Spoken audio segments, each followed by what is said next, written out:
Okay, onward. Um, we could talk about so many subjects within Scripture, but I'm just going to hit some major ones having to do with proper interpretation of Scripture.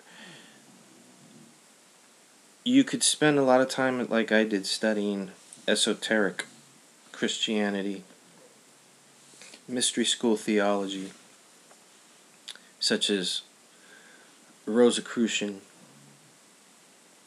um, theology, which, by the way, is the books of Narnia written by C.S. Lewis, is completely based on Rosicrucian theology, the Order of the Rosy Cross.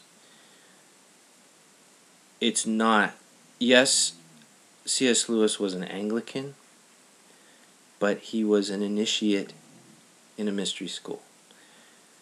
Just like many other famous writers, composers, politicians, celebrities, movie stars, on and on and on and on and on, musicians.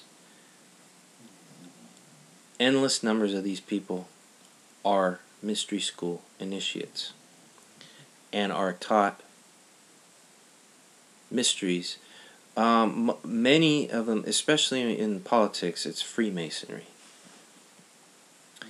And I've studied a lot about the concepts of Freemasonry, and I know a couple people one in particular, who got into Freemasonry. And one common thing is, he's a Christian, by the way, and he was recruited into. I mean, the reason he got into Freemasonry is kind of interesting.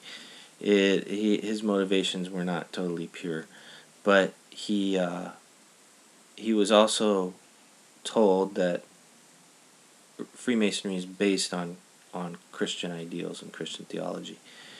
Until you get to the third level, and that's when you're exposed to some things that are a bit disconcerting, and that was when he decided to quit. He'd had enough, and but that's a whole nother subject. We're on the subject of proper interpretation of Scripture to get the answers to the questions regarding life, our existence, our purpose, etc. Jump forward to the Garden of Eden. Now, the Garden of Eden is a very complex subject. There are so many different ways to approach it, so many different ways to look at it. I'm going to try and hit the bottom line on a lot of these subjects. The Garden of Eden is allegorical. Yes, it's literal in the sense that there was a first human being. There was a first male and there was a first female. But it's not what we think.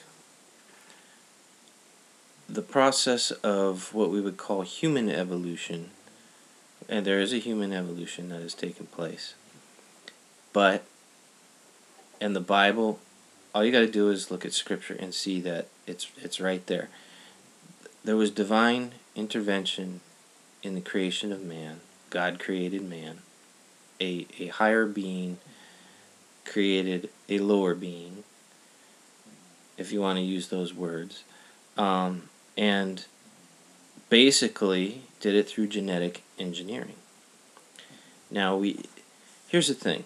I'm going to give you another example of what a lot of this comes down to is semantics, or the words we use. And if I were to say to you, the Bible talks about angels and demons. And now you don't hear that much talk about angels and demons. You do in the spiritual circles. You hear talk about it in magic and witchcraft. You hear talk about that in Kabbalah, well, especially in the New Age movement, you hear a lot about angels. Not a lot about demons necessarily, although it does come up. But then the terminology gets changed to astral beings. Then there's the whole UFO phenomenon, which, by the way, ties in directly to the Bible, to Scripture, very clearly, very neatly. And you have the concept of aliens. You have, okay, then there's what different types of aliens, but basically these are extraterrestrial beings. And then there's the concept of these aliens being interdimensional. So you have interdimensional beings, you have extraterrestrial beings, you have spiritual beings, angels and demons. And basically the bottom line is that these are all the same thing. These are beings who exist on either a different plane of existence, you could say a higher plane, fifth dimensional existence, and it's actually very easy to explain. We know that there are spectrums of light that the human eye cannot see. There's ultraviolet light and etc. There are things like radio waves and microwaves and all kinds of different waves, sound waves, that we cannot visually see, but we can see the effects of them. And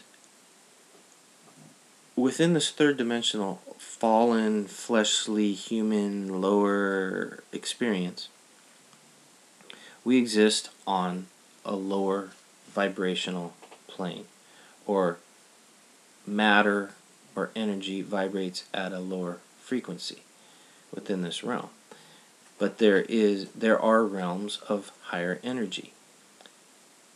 These are the realms. This particular concept has to do with interdimensional beings or spectral beings, beings that exist beyond visible light. Simple as that. And you can call them what you want: angels, demons, astral beings, aliens, spectral beings, whatever. It's all the same. There are beings that exist that we cannot physically see. Can they manifest in human form? Well, absolutely. Why not? We do. We're spiritual beings who manifest in physical form. Why can't one of these beings manifest in physical form? And that's a whole other subject. But absolutely these beings can manifest in physical form. And when you really think about it, well, we'll get into that later. We're going to stick to the subject of proper interpretation of Scripture. It's hard. It's easier to do this in conversation, because people can bring up questions, and then there's kind of a progression that takes place, and my train of thought is much more coherent, and I can follow a common thread through it. But anyways, let's talk about, I had thought of something before when I was talking about aliens. Semantics and, alright, I'm going to pause here.